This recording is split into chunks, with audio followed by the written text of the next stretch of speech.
Gracias, presidente. ¿Tienen retorno en inglés nuestros invitados? ¿Puedo hablar en español? Sí, ok, gracias. Sí, no, decía por ellos, no por la sala. Eh, bueno, muchas gracias a nuestros invitados. Uno de ellos, el señor Atipamá, que es mi interlocutor regular en las conversaciones que tengo con la sociedad civil.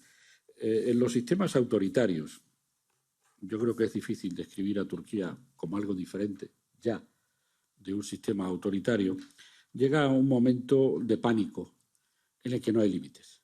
Y ese momento de pánico llega con las encuestas que indican que el partido del gobierno y el presidente Erdogan pueden perder las elecciones, y desde ese momento ya no hay ni siquiera una necesidad de disimular o de tratar de dar forma a unos procedimientos que son en todo directamente autoritarios.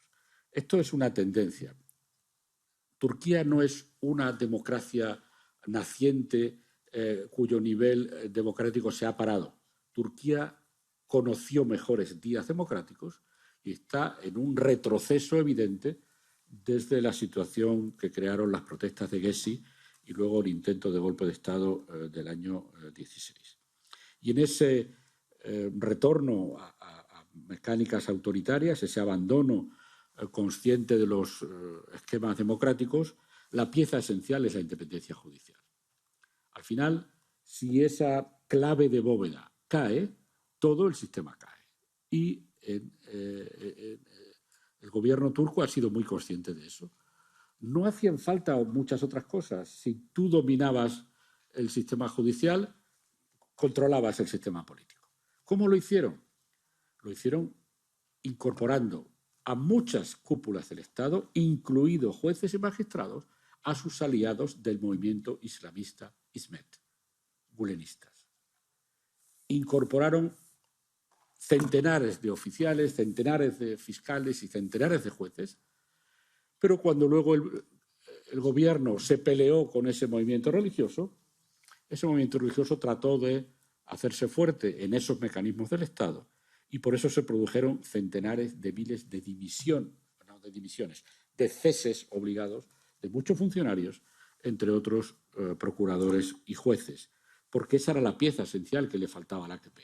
Introducir ciento tantos mil nuevos jueces jóvenes sin formación y fácilmente influenciables por los sistemas de selección que tiene.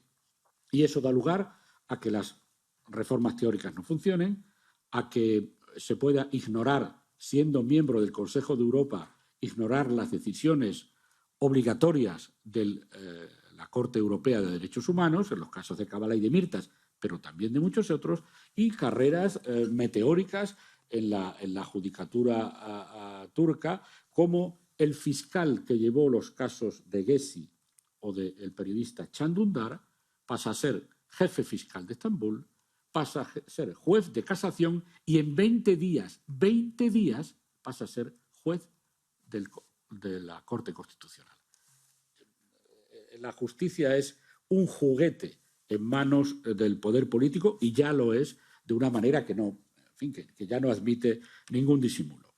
El caso Imamoglu, ya están convocadas las elecciones, bueno, ya se sabe que la fecha será el 14 de marzo. Se ha dicho, Imamoglu ganó las elecciones locales en Estambul 2 veces. Tuvo que ganar las primeras, se le intentó arrebatar esa victoria electoral y en la segunda ronda ganó por una enorme mayoría con la ayuda de todos los tipos de la oposición. ¿Por qué es importante? Erdogan fue alcalde de Estambul. Erdogan estuvo en la cárcel por sus opiniones políticas. Y Erdogan dijo, primero Estambul y luego Turquía. Y esa frase le acompaña ahora, que el alcalde de Estambul podría ser uno de los candidatos. ¿Cuál es el mecanismo para actuar no solo en las instituciones, sino en la oposición? Seleccionando casos judiciales que se dejan dormir. Esto ha pasado siempre en Turquía. Hay un caso judicial que se deja dormir durante años si hace falta, y si en un momento adecuado interesa resucitarlo, se resucita. Ha sido el caso de Kavala, y es lo que convierte a Imamoglu en un hostage, no recuerdo ya ni cómo se dice en español, un rehén. En este momento, Imamoglu es un rehén del poder. tiene una sentencia que no es efectiva. Si él decide ser candidato, se activa el procedimiento judicial y al final es condenado en un momento en el que la oposición ya no puede elegir otro candidato.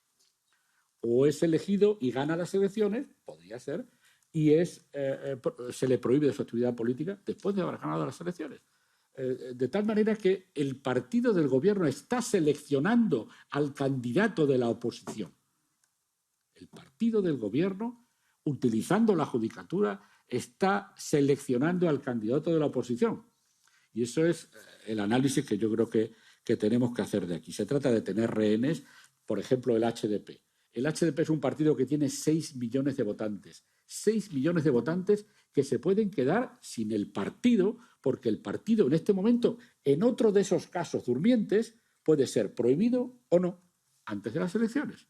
De tal manera que la judicatura está siendo utilizada no solo para defender posiciones del gobierno, sino para ordenar el juego político e incluso interferir en la oposición. Si se decide quién es el candidato de la oposición y si se decide que 6 millones de habitantes se quedan, 6 millones de votantes se quedan sin el partido que eligieron la última vez, me parece muy difícil que nadie pueda ir a Turquía en una misión electoral y decir que eso son unas elecciones libres y justas. No solo no justas, sino también, en mi opinión, no serían unas elecciones libres. Muchas gracias. Yo necesité 60 folios para decir lo que la profesora Aksoy ha dicho con una claridad enorme en 9 minutos y le agradezco mucho su claridad. Gracias.